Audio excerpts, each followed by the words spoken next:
This is the Fantasy Roadshow. Welcome in, everybody, to another episode of the Fantasy Roadshow. We are your hosts. My name is Ryan. You can find me on Twitter at fantasy_trucker. And this is Mike Kulz. You can find him on Twitter at Kulz_sports. Mike, how you doing today? Are you okay, buddy? You doing all right? Great. It's hot. I'm 105. Just ready to knock out these final Dynasty rankings, baby. How are you? I'm doing good. I'm excited to finish this whole Dynasty ranking multi-week segment out.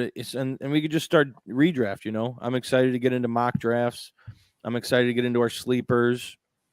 The best part of preseason, in my opinion. So yeah, Dynasty rankings has been a grind. I'm excited to kind of see what our show becomes when we're in segments and redraft and kind of, talking about different areas of fantasy. And as we work through some of that stuff and coming up with fun segments, it's always going to be a work in progress, but excited to get away from the sleepy Dynasty rankings, talking about every player in the league. So yeah, obviously we've mentioned it before. It's beneficial that we're doing this. It helps us out and also helps you guys out that are paying attention to kind of find out where our gauge is at with these players in dynasties. So let's without further ado, let's get into it, huh? Buckle up, huh?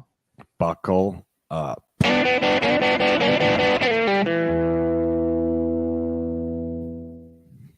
All right, Mike, there was a something in the news about one of these guys recently. You want to fill us in? So I have Ingram at 15, Evan Ingram, you have him at 16. And after signing that deal, I'm prepared to move him up. Me too. I'm definitely moving him up above Chigakonkwo. So what was it, a 3-year, $42 million deal, something like that? That is exactly it. A 3-year extension worth $42 million. Yeah, so Chig, I just don't really like that Hopkins signing for him. So I was never as I read a tweet earlier this weekend that was Albert O. This year's Albert O is Chigakonkwo. And I thought it was pretty funny because, he was hyped up pretty heavily with Russell and just pretty much fell on his face. And now all you hear about is Dulcich. And I don't know. I haven't really been on Chig's bandwagon too much, but certainly with Hopkins and then Burks already getting some production in that offense, it's going to be tough to support all three. So I'm definitely prepared to move Ingram. I think I had him at 15. And I wasn't too sure that they were going to re-sign him. So I thought this was potentially his last year in a pretty good situation with Lawrence. So, that signing, especially in dynasty landscape, means he's going to be there in that offense. It's continuing to get better over the next few years. So I'm ready to move him up. I could probably move him above Cole Kmet at this point. So maybe he's an established tight end here. He showed last year he was coming off. He came off a season with, career high in receptions was 73 and yards was 766. He's utilized as kind of that tight end wide receiver hybrid with his speed and size combo. So fourth among all tight ends last year with 98 targets. However, he was outside the top 20 in red zone targets with 9. So, he sees a lot of his usage outside of the red zone. So, we'll see if that improves at all this season. Yeah, I mean, off the top of my head, that 76, 700 something yards, 73 for 766. Yeah, so that it just off the top of my head is Dallas Goedert numbers in my mind. Yeah, but I mean, he does have Calvin Ridley coming into the offense this year. Yeah. And I mean, I definitely don't think he reaches those marks that he did last year. Maybe not, but I also think that Trevor Lawrence is going to have that offense humming at a different level anyways. So I think he was short of 30 touchdown passes. I think he goes over that number this year. Yeah. So I think they're going to get better. I think Lawrence is going to get a lot better. So we'll see. Okay. Yeah, sounds good. Where are we moving on to next? I mean, let's go to Dalton Schultz. I want to hear what you think about him being in Houston's offense. I mean, clearly the Cowboys didn't think he was like a game-changing talent.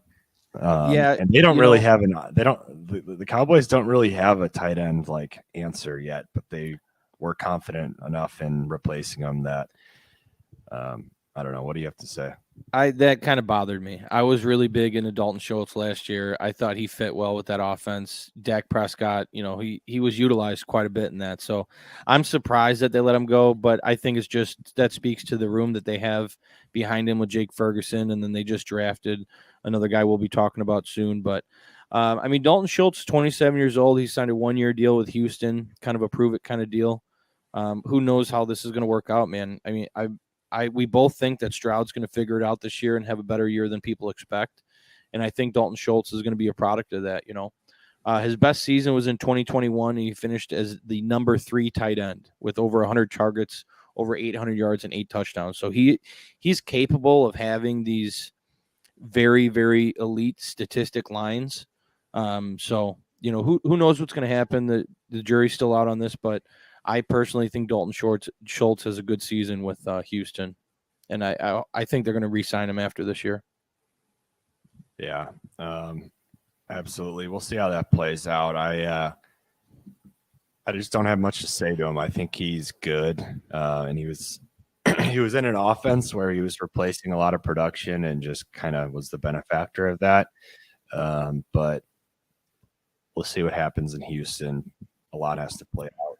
Rookie quarterback. Yeah, unestablished wide receivers. Right, exactly.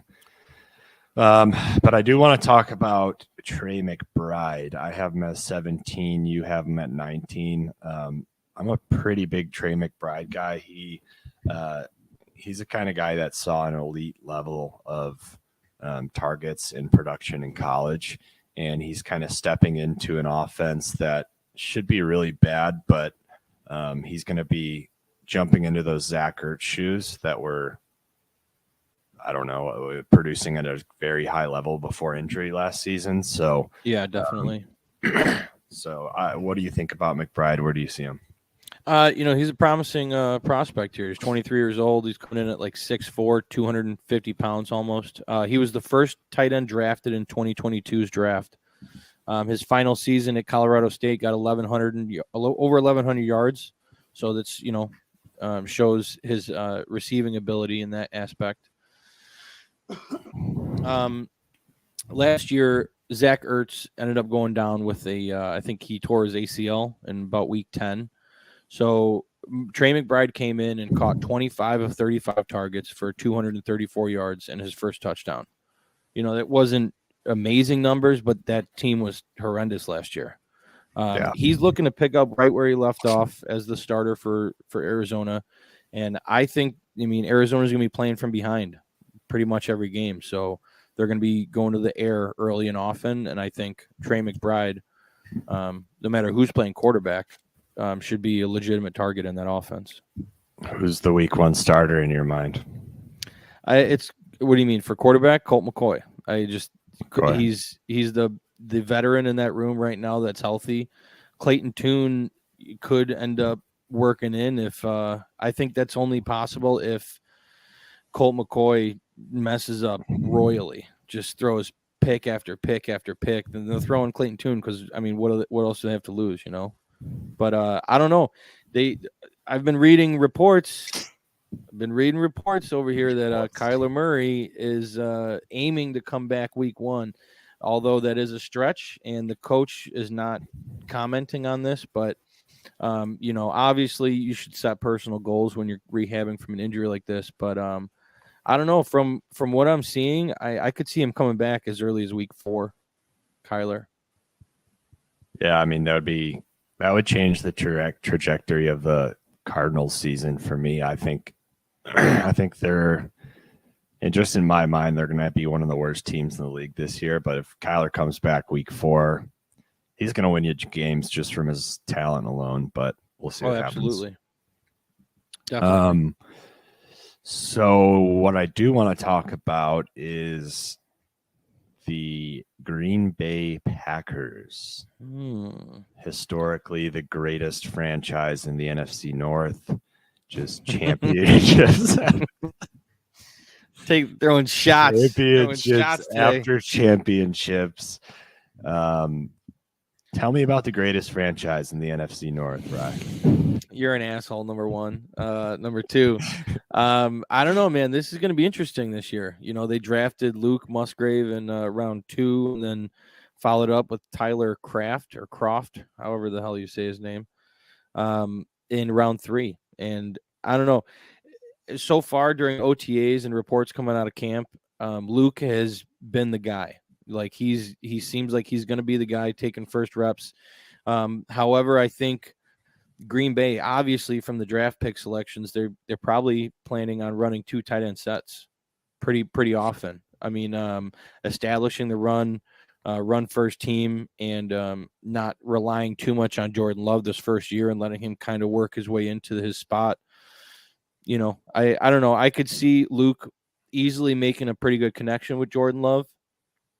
Kind of these wide receivers are pretty unestablished. I mean, we've heard reports on Romeo Doubs and stuff, but you know, who knows? Luke could be a nice security blanket for Love early on. Yeah, I'm so interested in the offense as a whole. I mean, I'm not going to comment too much on the tight ends. Like the dust has to settle with the entire offense. And I mean, Tunyon had some good production. Like it's just that entire offense is brand new in my mind, and Love's going to find his connections as things go. Aaron Jones is going to be the anchor.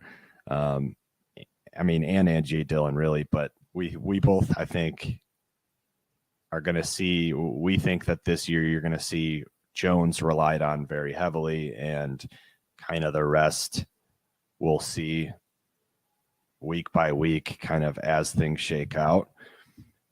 So again, they're just 2 pieces in a offense that is going to try to figure out their identity as the year goes on. And I think next year, when we're doing our dynasty rankings heading into the season, we'll be at a much more comfortable spot with this whole offense.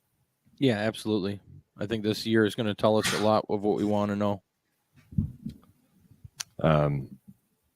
Bless absolutely. You. Yeah, thank you. I just but let's move on to Jelani Woods. I have a little bit more.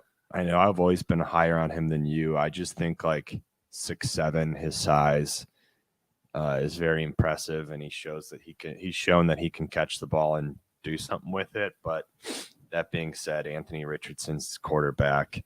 That's going to limit him in my mind. But what do you have to say about Woods? Yeah, I mean, he's a physical freak. Like you mentioned, 6'7", he's 253 pounds. He showed some promise last year. You know, as a rookie, 40 targets, over 300 yards and 3 touchdowns. Like, you know, it's not nothing. He in week 12, he saw 8 receptions for 98 yards. So he kind of showed you what he's capable of if you give him enough targets in an offense. I think we all noticed that right away. He just looks like a man amongst boys out there when he's playing. But it's with the rookie quarterback, and last year it's hard to judge his rookie year from such a bad offense. I don't know. It's a little crowded as well, with Mo Alley Cox and Kylan Granson, and then they just drafted another tight end this year, Will Mallory. So, I mean, they're not saying that he is their go-to guy, but I think we're all just hoping that he is. Yeah, you're going to have to see a lot of success with Richardson's arm in order to see Woods have like a big role in fantasy at all. So someone that I think could have a really big role, but that I have down here as my tight end 24, you have him as 21. Mike Gesicki. I think I think he's one guy that I look at here on my rankings. That's like, man, I have him pretty far down there, but he could very easily step into a Patriots role that we've seen them have some. Hunter Henry had a pretty good productive season with Mac Jones. So, yeah, I've prior to us doing these episodes, I wasn't very high on Mike Gesicki, but the more I looked into the situation, I think the higher I'm moving him up in my rankings. He's 27 years old. He's signed a 1-year deal with New England, and they're kind of viewing him as a wide receiver tight end hybrid. Early this offseason, he's working with the wide receivers and lining up in the slot while other tight ends are working on blocking. Like, they're not going to use Gesicki in a traditional tight end role. And I think that needs to be known right off the bat. Like, on top of their wide receiver room is, bottom 5, in my opinion, with Juju, Tyquan Thornton, Devontae Parker. There's no one that really stands out. And I think Gesicki is going to be, a pretty trusted asset for them. And I think he has a lot more fantasy upside than Hunter Henry. And I'm excited to see what they're doing. I mean, the Patriots love to use 2 tight end sets. We've seen that for years. So I think Gesicki is going to see a lot more playing time than people think. Yeah, I agree. I am looking up Hunter Henry real quick. I want to reference. So he was a top 10 tight end. He was number 10, 50 receptions, 603, and 9 touchdowns. 9 touchdowns. That's a pretty healthy number there. Like we said, Mac Jones, he likes to rely on that tight end, and Gesicki could definitely be a benefactor of that. So it'll be interesting to see how that kind of shakes out. But moving on to Mr. Dawson Knox. You got him at 29. I have him at 25. His role is certainly changing. We'll see how much it changes, but what do you expect to see him there in Buffalo? I don't know. He's 26 years old, so he's not really that old. But the fact that they drafted Dalton Kincaid just kind of shows you that, they're not going to be utilizing Dawson Knox in the passing game as much as he once was. I don't know. I could just see his overall production take a dip this year and for years to come. I mean, he's a red zone threat. He caught 15 touchdowns in the last 2 years. Josh Allen trusts him in the red zone. But I don't know how long that's going to continue for. I don't project it continuing very long because of Kincaid and the prolific pass catcher that he is. So time will tell. But I think Dawson Knox is on the down slope. Yeah, his stock definitely got affected with bringing in Kincaid, but I do think they are 2 very different tight ends. So Knox role might diminish a little bit, but I think it's going to be relatively similar. He'll be a touchdown dependent tight end like he kind of always was. I think after he signed that deal and showed that chemistry with Allen, people were hoping he was going to be more like high volume, but that never really happened. Last year was a little bit weird, but he never really showed that. He remained a touchdown dependent tight end, which, let's face it, a lot of these guys are. When you're getting to the bottom tier, these are backup tight ends on your roster. You're hoping for a touchdown, Yeah. Yep. You have Taysom Hill down at 36. I have him at 27. What do you have on Taysom Hill? Give me your breakdown on him. Yeah, I mean, I don't know. To me, I'm not a big Taysom Hill guy. He's kind of been utilized as like that X factor for them in the past, but I don't know. I'm not really considering him an option. He's not really worth a roster spot in my opinion.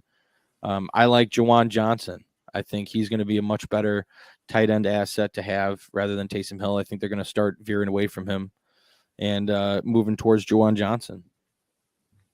You don't think Taysom's going to be the goal line quarterback, the Wildcat / No, I don't. I don't think I mean, maybe he has a couple of carries, but I'm not really willing to predict when that's going to come. So I don't know. I mean, Juwan Johnson last season scored 7 touchdowns in a 7-game span in the middle of the season. Like he was utilized as the guy there for that span, and I mean tied for third among tight ends in touchdowns.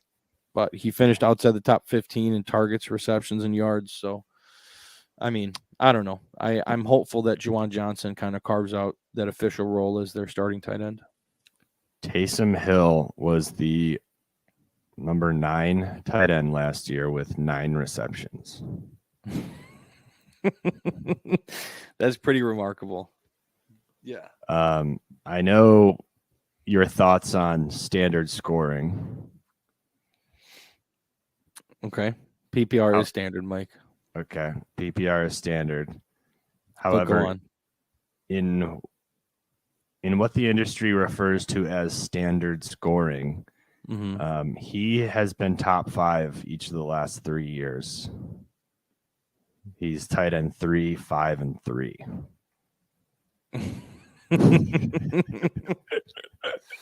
Yeah, I don't know. You know, I think these are the years after Drew Brees was gone. And I think when they signed Derek Carr, I think Derek Carr is a much better quarterback option than they've had in recent years. So I think they're just not going to be turning to Taysom Hill as much as they have been in the past. Okay. Yeah, I mean, he's a guy who I've never really had or rostered just because, like, I don't want to be a part of that. How can you count on him scoring? I don't know. He's just so weird. But you can go ahead and count me out on Taysom Hill as well. Where do you want to go from here? We got it, I'd say we kind of made it through the top 30. I don't know that we have to do much more through 40 or on, but what is there anyone here at the near the bottom of your rankings that you want to say a quick piece on? I mean, we talked about these Dallas tight ends. What do you see? I guess let's talk about Dallas. Who do you see coming out of that tight end room? Yeah, it's the rookie Schoonmaker. I just think he has some competition there. He's got to beat out Jake Ferguson, but I mean, he's a big guy. The Schoonmaker, and I don't know. I'm just betting on him winning that job. Cowboys love to utilize their tight end in the passing game, and yep. I think Schoonmaker is going to be. I mean, Jake Ferguson doesn't really. He doesn't have that big playability. He's not fast. Like, I just think it'll be easy for Schoonmaker to come out and win that job. Yeah. How about Mr. Tyler Higbee? Tyler Higbee. Yeah, Tyler Higbee is interesting, though. He is 30 years old, but he's been very consistent on a yearly basis. He's always been between 500 and 700 yards, scoring 3 to 5 touchdowns. Last year, he set a career high in targets with 108 and receptions of 72, but that was with Cooper Kupp gone. You know what I mean? So you can't really expect that. But now with Stafford coming back fully healthy, he could trade in that quantity for quality, in my opinion. Yeah, I'm excited to see kind of where the Rams go this year. I think Cam Akers is going to hopefully change that offense for the better as Kupp and Stafford are coming back from injury. And with the rest of that wide receiver room not really like defined or in place of who's going to be the guy outside of Kupp, I think Higbee is going to have a lot of production, just being like that sure-handed safety net for Stafford. So I imagine right now just seeing Rams offense being a lot of Kupp, Higbee, and Akers. So he could I could see him being a guy that like sneakily has a top 7 year, or the Rams are just bad and he's like falling off the face of earth. Such a wide range. Such a wide range of outcomes there. I mean, I project him to be a pretty top option for Stafford. I mean, Van Jefferson seems to be the number 2 guy, but that's not solidified. I mean, I could easily see Higbee being their go-to guy behind Cooper Kupp. Yeah. Yeah, I agree. So I think I'm kind of good on talking about most of these guys. I can go ahead and, list off, um, I don't know, 20 to 30, but I don't really need to talk about anyone else unless you're chomping at the bit at any of these guys. No, I mean, most of these guys down here aren't really worth the conversation. I mean, there's a few guys to keep an eye out for. K-Dot and young guy in Tampa Bay. That team's going to be bad, but he's got some prowess to him. I don't know. I would say Gerald Everett. Gerald Everett's an interesting target over there in the Chargers. He's 29. He set career highs in all categories his first year with Herbert last year. 85 targets, 58 receptions, 555 yards, and 4 touchdowns. Kellen Moore is the new offensive coordinator, and we saw what he did with Dalton Schultz in Dallas. Yeah. I mean, the only knock is Gerald Everett's likely to be the 5th option behind Keenan, Williams, Johnston, and Eckler. Like, he's, not going to be up there in targets, but he's just someone to watch out for. If I'm rostering, depending how deep your dynasty league is, if you're rostering like 3 or 4 tight ends, he's definitely someone to consider. Yeah. Yeah, it's like how much of that production last year for Everett was because of how banged up the offense was. But to go along with that, it's like, do we really project Keenan and Mike Williams to have a fully healthy season?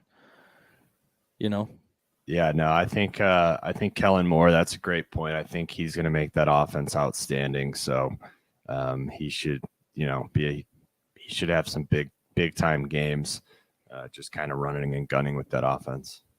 Yeah, absolutely. All right. Well, I think that about does it for our Dynasty Tight End Rankings and our Dynasty Rankings as a whole. Mike, we got through it. How do you feel? Blessed. Blessed. Yeah, it's been rough. Yeah, let's we're gonna post these rankings on Sportethos website. We'd love to hear any feedback you might have. We'll go ahead and get these posted here for you tomorrow. We're gonna have our first guest on tomorrow to kind of tie the bow on our dynasty rankings. But yeah, that's about it, huh? Buckle up. Buckle up, baby.